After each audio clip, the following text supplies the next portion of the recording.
today I'm going to be doing a demo of how to create your own animation on Scratch. If you guys would like to join me, you can do that or just watch my demo. If you want to create a Scratch account, it's actually very easy and just follow along with me. I'm going to just play the animation, and this is what we want our end product to look like. So it has a welcome screen, and what this animation is showing is just like a pencil outlining the letters of a name. So that's our goal for today to accomplish. That's what we want our final product to look like. So you're going to open a new document on Scratch. It looks a little confusing. I know when the first time I looked at it, I was like, oh my god, what's going on? There's so many things. But I'm going to slowly introduce you guys to what the different, aspects of Scratch is. So the first thing that you're going to see over here, if you can see my mouse, this is where your animation will be projected. And that's how you're going to see what it's supposed to look like as you're coding. The first thing we're going to look at is something that's called stages. So stages are the background images or the backgrounds that you have for your animation. And right now I'm going to upload a background image. And if you hover over this little image that's now highlighted green saying choose a backdrop, you can go up and upload your own backdrop image. So I've already downloaded an image of a classroom for me to use. And if I double click it, it'll bring me to another backdrop, tab. And this is your canvas that you're going to be able to use. You can edit your photo as much as you'd like, but first what I'm going to do is make sure you're on the select tool right here, and you're going to drag and drop to select your image, So I'm going to actually fit it so it fits the screen.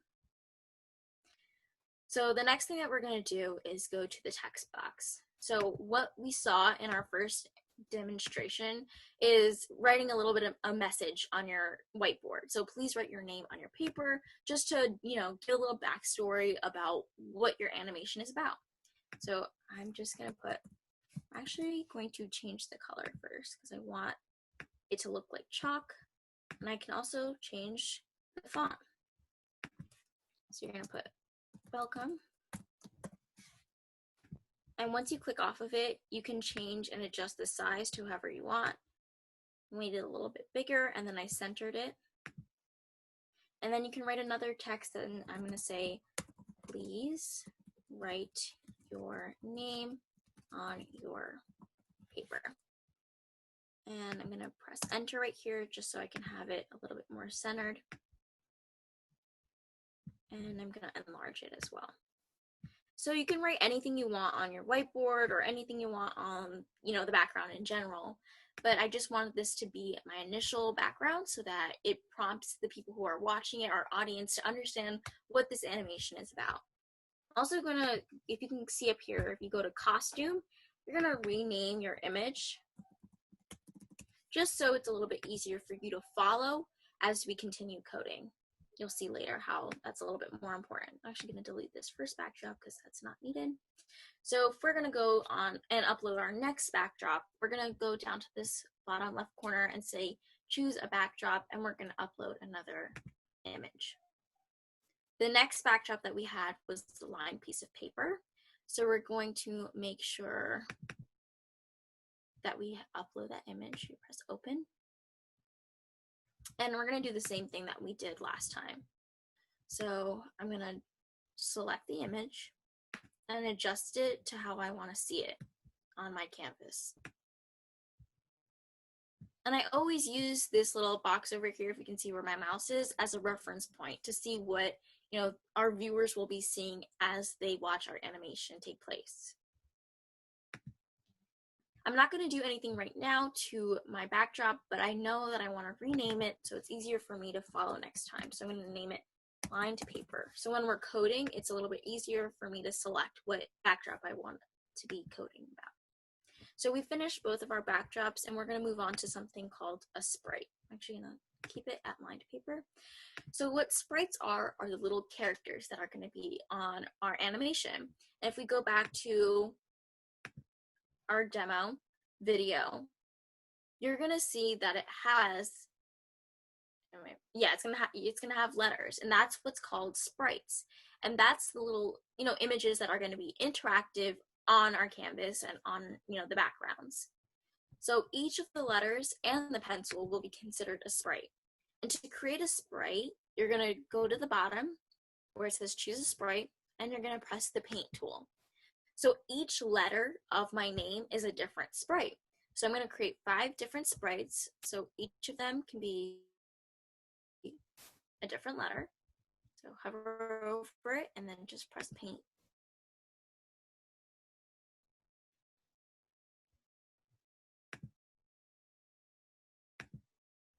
So I've created 5 different sprites. The next thing that we're going to do is rename them. I think it's really important to keep what you're doing very clean so that it's easier for you when you're coding to know what each sprite is called instead of just trying to remember, oh, the letter I was sprite number 3. Instead, just rename them and it's easier for you to understand what you're working with. Just like that. And the next thing I want to do is upload my last sprite. And what you're going to do is hover over, choose a sprite, and upload your image. So what I've already downloaded is a transparent image of a pencil, and that will be used as, the pencil that's outlining the letters. I'm going to go to costumes right here at the top, and I'm going to select the pencil, and I'm going to rotate it to how I want to see it. So I want it to be maybe angled like this. And I'm going to make it a little bit larger. I was actually working on this yesterday and I realized that not everyone writes with the pencil facing this way because I'm a lefty, so that's the only reason why the pencil's face this way for me. I'm going to rename the sprite my pencil just so you'll see later it's easier to work with. And I'm going to go in and I'm going to edit. I'm actually going to hide this sprite right now so it's easier for me to work with the letters. We're going to go to our letter A sprite that we originally made, and we're going to go to the text box tool. So like I showed you guys before in the demo, the animation demo, we want the letters to appear as if, the pencil's writing my name. You can change it to any font you want as well and change the color. So after you type your letter in, you're going to see it appear on your screen as well. I'm just going to adjust the size to my liking. So there, that size. And then I can adjust it on the actual, screen to where I want it to be placed. So I want my letter to be right there. I'm going to keep doing this for each letter that I have in my name or the word that you're spelling out.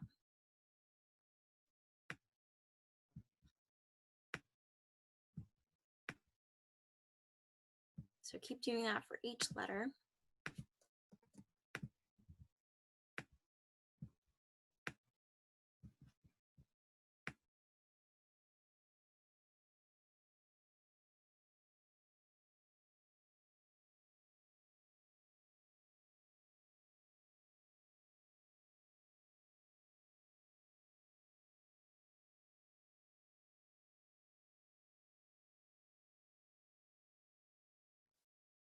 So I'm just going to keep editing it as I see fit. Perfect. And my last letter is going to be the letter A.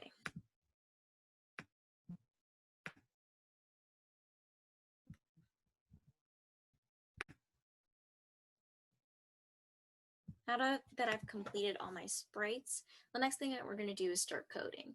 So the first thing that we're going to code is our backdrops. If you go to, click the backdrop right here under stages, it's going to take you automatically to the backdrop tab. And what we're going to do is click the code tab. Now, the first thing that we always do, no matter if you're working with a sprite, if you're working with the backdrop, stages, etc., the first thing you're always going to want to do is go down to the events tab. And the first thing that you always do is click this block that says when the green flag is clicked. That's going to initiate the initial reaction that allows the rest of this animation to continue.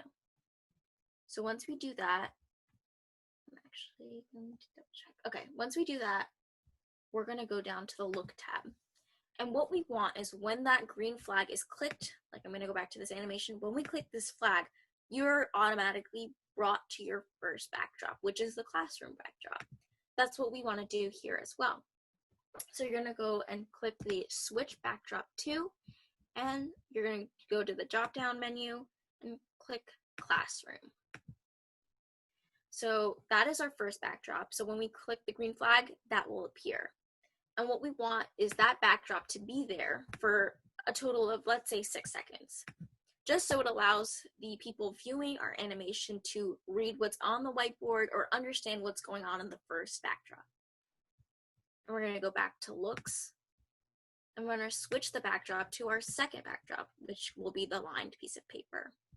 So that's all the code we need right now for our backdrops, and we're going to go down to our pencil, which is our first sprite, and we're going to edit it through there. So what we're going to do is I'm going to make it appear.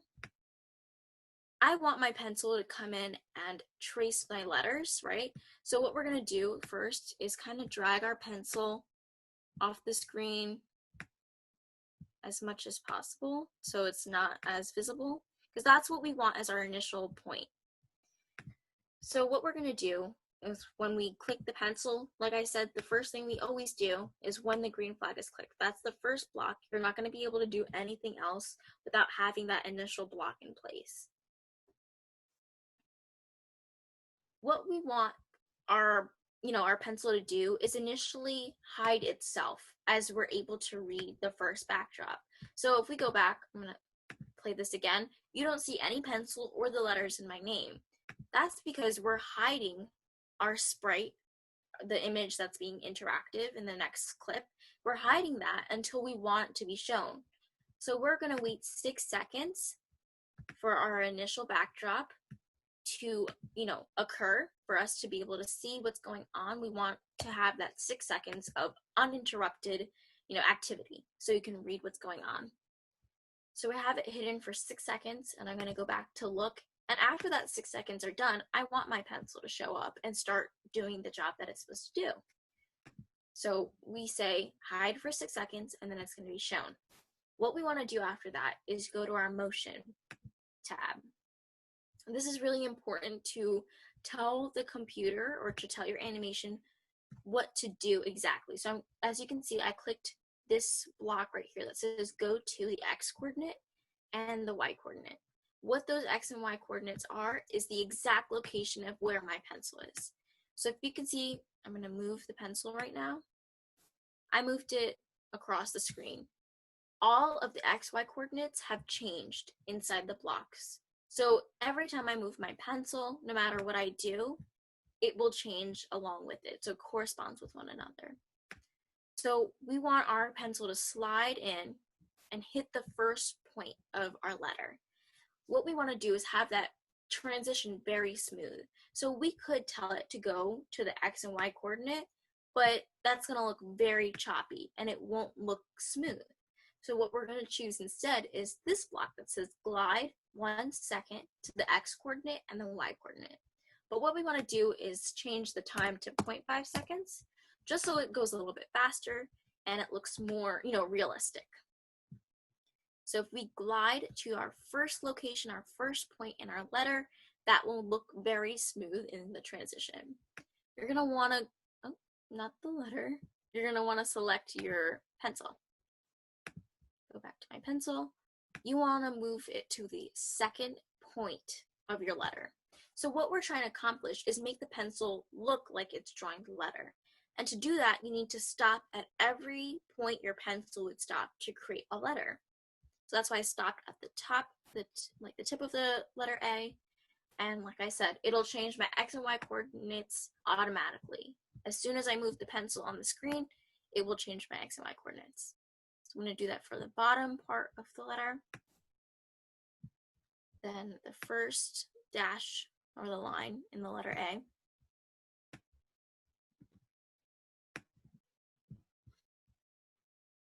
And you're going to just place it at the last point of your letter A.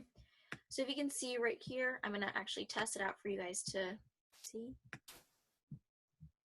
This is what it would look like. So I clicked my code. It's going to wait 6 seconds. But I said the initial to wait, and look, it's outlining the letter. So that glide to block that I used is just smoothly transitioning from one point to the next point. After I've done that, I want to move on to my next letter, so the letter L. So automatically it changes my position, and I just attach it. There's 3 points in the letter L, so I'm going to make sure I get each one of those points and add a new block to my code.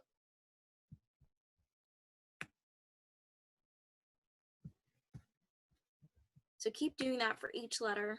So the letter I only has 2 points. So I'm going to say glide to that point and this point.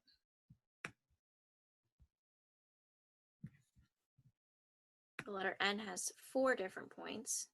So if I want to start right here, and you're gonna want your pencil to go to the top point of your letter N,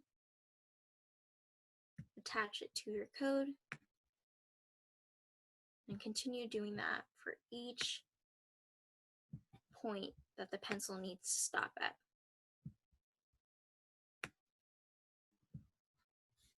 Our last point or the last letter we're going to do is the letter A.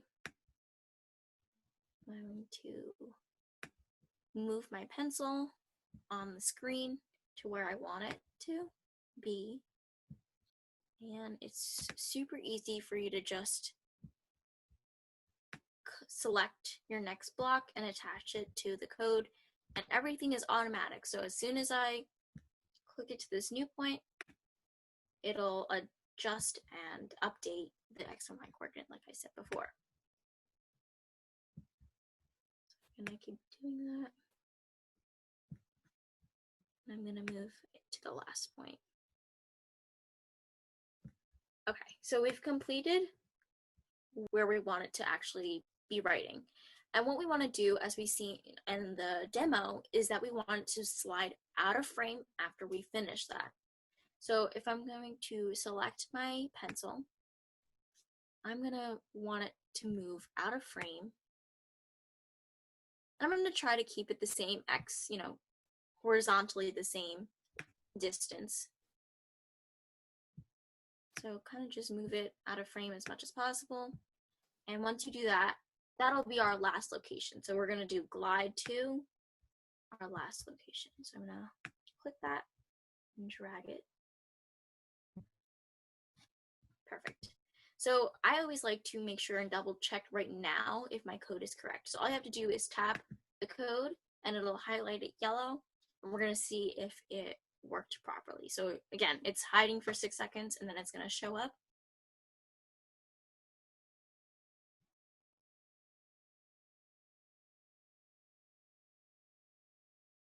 Perfect. So that's what we want it to look like. And the last thing that we're always going to do is make sure it's hidden once it's completed its job. So this code is complete now for our pencil. And the last steps we have to do is to tell the letters what to do. So I'm going to pull up the animation one more time just to show you guys how we want the pencil to react, or the letters to react once the pencil is done outlining the letter. So it's outlining the letter A, and after it's complete, then the letter shows up. So we're going to start with the letter A. The first thing that we're going to do, like I always say, is click this first block. You're never going to get anything, nothing is, as much code as you're going to do, nothing's going to work if you don't put that first initial block. It's very important to have that in order to signal for the code to begin. And like I've explained with the pencil, you're going to want it to hide for the first 6 seconds as our background or classroom backdrop will be presented. So hide, then you're going to wait, and you can edit the amount of time right there. So I just typed it in. Wait 6 seconds. The next thing that we're going to do is have the letter wait 2.5 seconds. And the reason that we're doing that, if we go back to our pencil, is if you can see the first 1, 2, 3, 4, 5. The first 5 commands are for the letter A, and that's for stopping at each individual point. So this point took 0.5 seconds to get to. This point took 0.5 seconds to get to, 0.5 seconds, 0.5 seconds, 0.5 seconds. So if we add all of that up together, it takes 0.5 seconds for here, then it'll be 1 second, 1.5 seconds 2 seconds, and then that'll be 2.5 seconds. So it takes 2.5 seconds for the pencil to outline the letter A. And we want our pencil or letter to show up automatically after the pencil is done, writing out that letter. So that's why we're going to put another wait, and we're going to change that to 2.5 seconds. So the pencil has enough time to write out the letter and then appear right after the letter has been outlined. So after we have it hidden for that amount of time, we want it to show up right after the pencil is done outlining. So we need to add another show block to there. The next thing that we're going to be discussing is broadcasting. So this one's a little bit more trickier to comprehend. It took me a little while to understand what broadcasting is, but in a nutshell, what broadcasting means is telling one sprite to do, signal the next sprite to do its own job. So instead of waiting, calculating in your head, okay, wait 6 seconds for the backdrop to do its job, then wait 2.5 seconds for the letter A, and then you're going to need 1.5 seconds for the letter L. What you want to do instead is tell your next letter to broadcast itself. So that means that once I attach this broadcast message, it's going to tell the next letter the job it needs to get done. So I'm going to broadcast the letter L. You can rename your broadcast just so it's a little bit more easier for you to understand and work with. So I'm just going to attach that broadcast message right there. And it's going to make a little bit more sense when we work with the letter L. The next thing that we have to do for the letter L, I'm going to go, okay, perfect. Next thing that we're going to do is click when the flag is clicked. Always the first thing to do. And automatically I want it to be hidden, because what we have done with the letter A with the code is that we're broadcasting that message. So you're not going to wait for the flag to be clicked. You're going to wait for the broadcast message to appear, and then you're going to do the job the letter L is supposed to do. So I'm going to go to events, and I'm going to click this one. So I don't know if that made a little bit more sense. Is when I receive that broadcast, that letter A sent out, then I can do the job that I've meant to do. So I'm waiting for that letter L broadcast or message from the letter A. So the letter A broadcasted that message, and the letter L will receive that message and then know what to do with it, with the job that it's supposed to do. So like I said before, it takes 0.5 seconds for this point, 0.5 seconds for this point, and 0.5 seconds for the last point of the letter L. So in total, that'll take 1.5 seconds, essentially, for the letter L to be completed. So I'm going to go to Control, and I'm going to wait a total of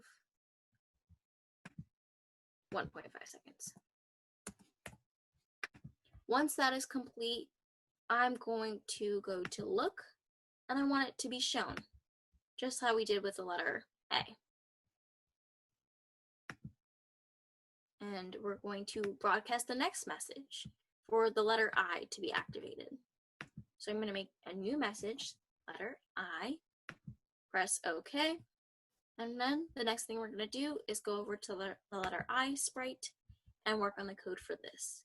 So like we did before, when the flag is clicked, and you're going to go to Look, you're going to hide, and then you're going to go back to Control.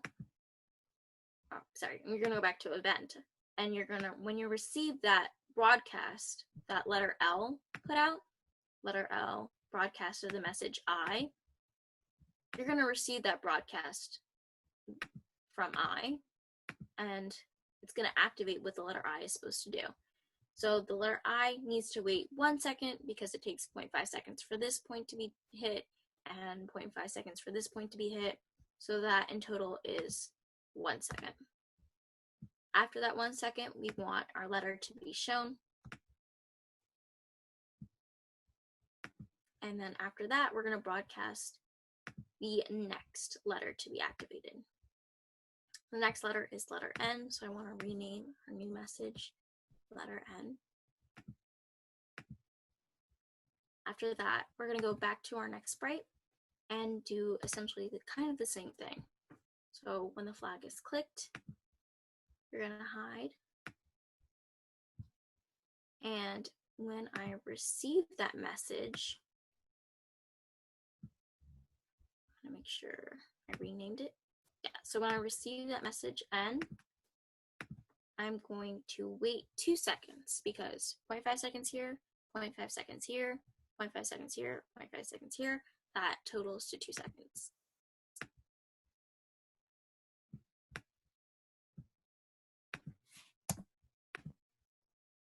I go to look, and you're gonna tell the letter N to show itself.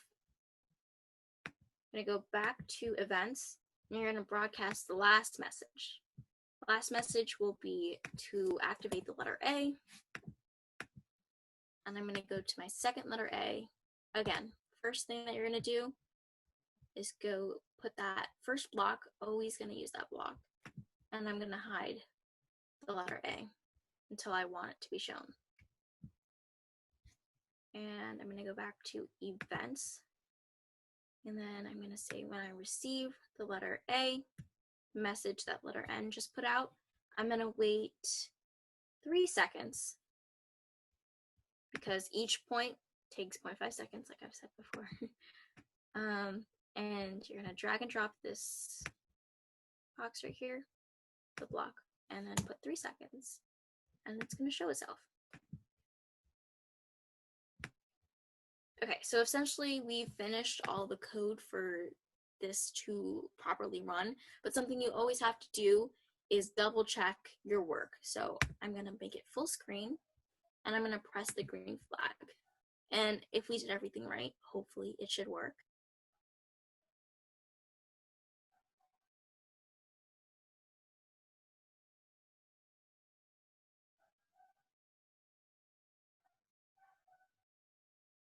Okay, so it actually did work perfectly.